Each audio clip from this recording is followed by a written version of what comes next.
Just now, if you pay a little bit attention to your own mind, there are millions of thoughts are there in the mind.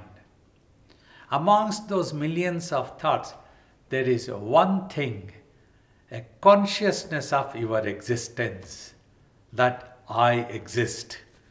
Not as a thought, not as any definition of what it is, simply there is a consciousness of existence is also there.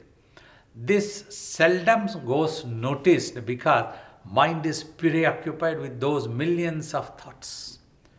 Through the practice of meditation, when we are able to get rid of all these unwanted thoughts and unwanted habits of the mind to keep thinking all the time, which often get converted into worries, then it is able to pay attention.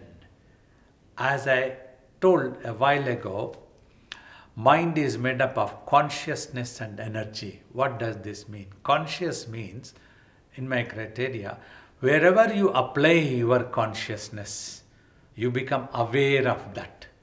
Say, for example, when I am trying to explain an answer for a question, if you are able to apply your mind, means you apply your consciousness. So you will become aware of what I am trying to explain. Otherwise, imagine your mind can run away somewhere else. You might be sitting in this classroom, but the mind would have run away.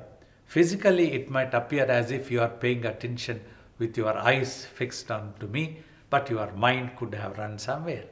Then you won't be able to understand 100% of what I am trying to explain in this class.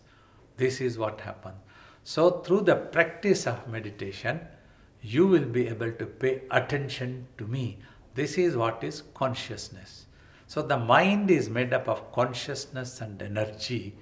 So when you are able to get rid of all thoughts and visions in the mind through the practice of meditation, then also you will see this consciousness of existence still remains. You cannot make that disappear, no matter how deeply you go into meditation.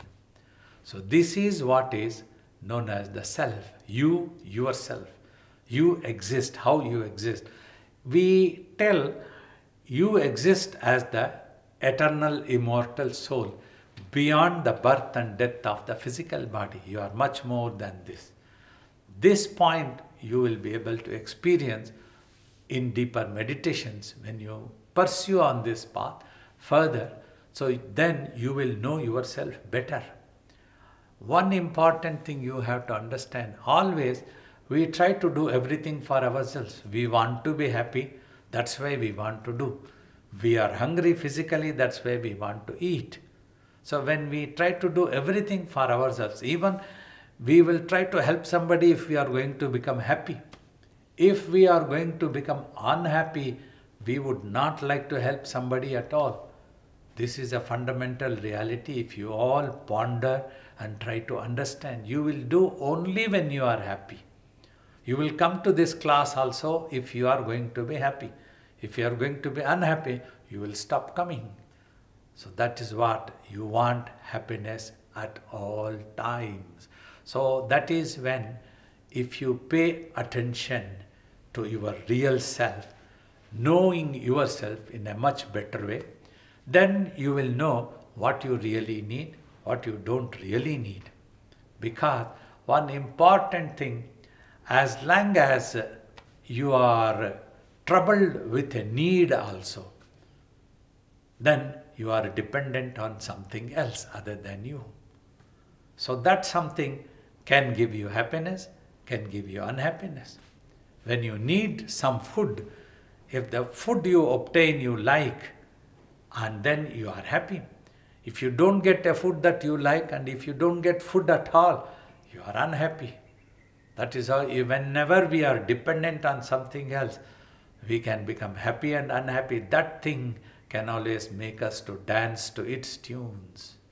So this is when, if we know ourselves better, this is what is known as self-realization. When the mind gives up all its thoughts and visions, so it goes introvert automatically, then its attention also turns introvert to itself. So this is what is known as self-realization. A yogi practices this meditation for a long time and achieves this once for all attention onto the self. That is when he achieves a self-realization. Even with somewhat little bit of meditation also, you can know yourself much better. It depends on the choice. If you want to pursue and want to know this self, you can go further into deeper meditations and know the self. Otherwise, you just want to live a better life in this world also, you just do 1 hour of meditation, then you can be master of your mind. You can live like a genius. You can apply your brains to the best ability of your mind's focused effort. So this is also possible.